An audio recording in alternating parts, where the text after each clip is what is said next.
প্রিয় দর্শক নমস্কার, আমি শ্রী অক্ষয় কুমার শাস্ত্রী। আমি আপনাদের প্রথমেই বলবো, আমার চ্যানেলটি নতুন, দয়া করে সাবস্ক্রাইব করে নেবেন। এই চ্যানেলে জ্যোতিষ, তন্ত্র, হস্তরেখা এবং বাস্তুর উপরে ভিডিও ছাড়া হয়। যদি আপনি সাবস্ক্রাইব করে রাখেন তাহলে পরবর্তী ভিডিও পেতে আপনার কোনো অসুবিধা হবে না। তো যাই হোক, আমি বলবো জানুয়ারি 2025 জানুয়ারি 2025-এ সিংহ রাশির রাশিফল।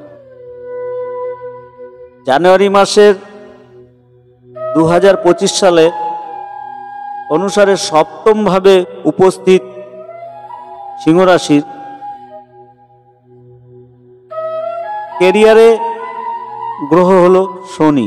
এই মাসে আপনাকে অনুকূল ফল দিতে সক্ষম হবেন না। কঠোর পরিশ্রমের সত্ত্বেও আপনার জীবনে সন্তুষ্টির অভাব হতে পারে। মনের শান্তি পাবেন না বা কোনোভাবে কোনো কারণে সন্তুষ্ট হতে পারবেন না। এই রাশির জাতক জাতিকারা নানান ব্যবসায়িক ক্ষেত্রের সাথে যুক্ত যারা আছেন তাদের লাভের পরিবর্তে ক্ষতির সম্মুখীন হতে পারে এবং আপনি আপনার প্রতিযোগীদের সাথে সঠিকভাবে প্রতিদ্বন্দ্বিতা করার সম্ভাবনা থাকবে না। বিদেশে পড়াশুনো বা বিদেশে পেশাগত পড়াশুনো করার জন্য এই মাসটি অনুকূল হবে না। মঙ্গল হলো আপনার চতুর্থ ঘরের অধিপতি, যা আপনার জন্য নবম ঘরের ধনপতি। যেহেতু এটি 21শে জানুয়ারি 2025 থেকে বিপরীত মুখে গতি 11তম ঘরে অবস্থিত হবে, এটি আপনাকে আশা দেবে এবং আপনাকে পড়াশুনো আরও সফলতা হতে সক্ষম করবে। এই মাসে পারস্পরিক সম্প্রীতির অভাবে কারণে আপনার পরিবারের সদস্যদের সাথে অহং সংক্রান্ত সমস্যা দেখা দিতে পারে। আপনি আপনার প্রিয় এবং আপনার জীবনসঙ্গিনীর কাছাকাছি যেতে পারবেন না। প্রেম এবং বিবাহিত জীবনের জন্য শুক্র 24শে জানুয়ারি 2025 থেকে শুধুমাত্র গড় ফল দেবে, কারণ এটি আপনার অষ্টম ঘরে অবস্থিত হবে। এছাড়াও এই মাসে আপনার প্রেম এবং বিবাহ জীবনের সুখ কিছুটা কমতে পারে।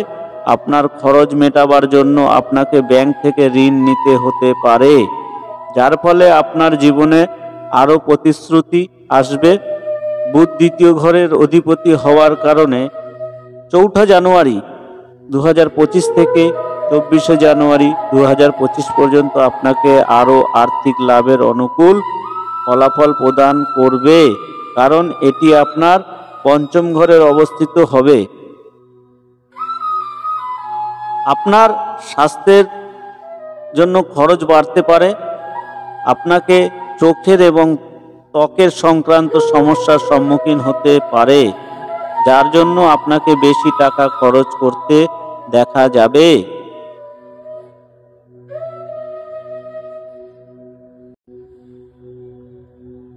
আপনি এই সময় সূর্য প্রণাম করবেন, সূর্য মন্ত্র জপ করবেন, আপনার প্রতিকার সূর্য দেবকে প্রণাম করবেন।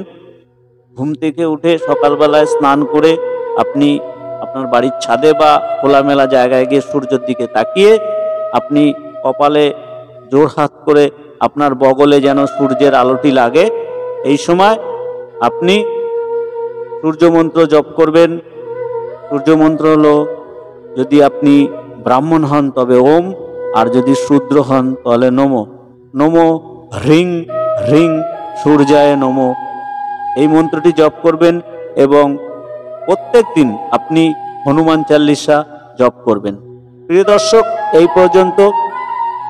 যদি ভিডিওটি ভালো লাগে লাইক, কমেন্ট এবং শেয়ার করবেন, যাতে এই ভিডিওটি আরও কিছু দর্শক দেখে উপকৃত হয়।